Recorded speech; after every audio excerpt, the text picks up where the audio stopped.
Super league ഫുട്ബോളിൽ Kerala Blasters FC കന്നി കിരീടത്തിനായുള്ള കാത്തിരിപ്പിലാണ്. 2024-25 സീസണിനായുള്ള മുന്നൊരുക്കം മുൻ സീസണുകളെ അപേക്ഷിച്ച് മികച്ച രീതിയിൽ ഇതുവരെ കൊണ്ടുപോകാൻ കേരള ബ്ലാസ്റ്റേഴ്സ് FCക്ക് സാധിച്ചിട്ടുണ്ട്. 3 തവണ ISL ഫൈനലിൽ പ്രവേശിച്ചത് മാത്രമാണ് കേരള ബ്ലാസ്റ്റേഴ്സ് FCയുടെ ചരിത്രത്തിലെ ഏറ്റവും മികച്ച പ്രകടനങ്ങൾ. 2021-2022 സീസണുകളിലാണ് അവസാനമായി മഞ്ഞപ്പട ഫൈനലിൽ പ്രവേശിച്ചത്. തുടർന്നുള്ള എല്ലാ സീസണിലും പ്ലേ ഓഫ് കളിക്കാൻ കൊച്ചി ക്ലബിന് സാധിച്ചു എന്നതും ശ്രദ്ധേയമാണ്. 2024-2025 സീസണിൽ താരതമ്യേന ഏറ്റവും മികച്ച ആക്രമണ സംഘമാണ് കേരള ബ്ലാസ്റ്റേഴ്സിനുള്ളത്. ഇതുവരെയുള്ള ഭൂരിഭാഗം സീസണുകളിലും ക്ലബിന്റെ ആക്രമണ സംഘത്തിൽ ഏതെങ്കിലും ഒരു താരം മികച്ച ഫോമിൽ തുടരുകയും പേർ മോശം ഫോമിലാകുകയുമായിരുന്നു കണ്ടുവന്നത്.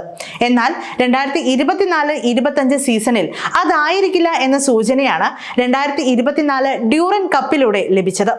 6 ഗോൾ നേടിയ നോഹ സദൌയി ഡ്യൂറൻ കപ്പ് ഗോൾഡൻ ബൂട്ടിനുള്ള പുരസ്കാരം സ്വന്തമാക്കി. മൊറോക്കൻ താരമായ നോഹ സദൌയിയുടെ ആക്രമണ പങ്കാളി ഘാനക്കാരനായ ഗ്വാമ പെപ്രയായിരുന്നു. 2024 ഡ്യൂറൻ കപ്പിൽ പെപ്രയുടെ ബൂട്ടിൽ നിന്ന് ഒരു ഹാട്രിക് അടക്കം 4 ഗോൾ പിറന്നു. നോഹ സദൌയി 2 ഹാട്രിക് അടക്കം 6 ഗോൾ നേടിയതിന് ഒപ്പം 2 ഗോളിന് അസിസ്റ്റും നടത്തിയിരുന്നു. അതുപോലെ ക്വാമ പെപ്രെ 4 ഗോൾ നേടിയതിനൊപ്പം 4 ഗോളിന് അസിസ്റ്റും നടത്തിയിരുന്നു. ചുരുക്കത്തിൽ ഇരുവർക്കും 2024 ഡ്യൂറൻ കപ്പിൽ 8 ഗോൾ പങ്കാളിത്തമുണ്ട്. നോഹ സദൌയി ഗോമ പെപ്രെ കൂട്ടുകെട്ടാണ് ISL 2024-2025 സീസണിൽ കേരള ബ്ലാസ്റ്റേഴ്സ് FCയുടെ ഏറ്റവും വലിയ ആയുധം. സദൌയി, പെപ്രെ എന്നിവർക്ക് കരുത്തേകാൻ Australian forward Joshua Sotirio, Spanish forward ജെനൂസസ് ജെമിനസ് ന്യൂനസ് എന്നിവരാണ് വിദേശത്ത് നിന്നുള്ളത്.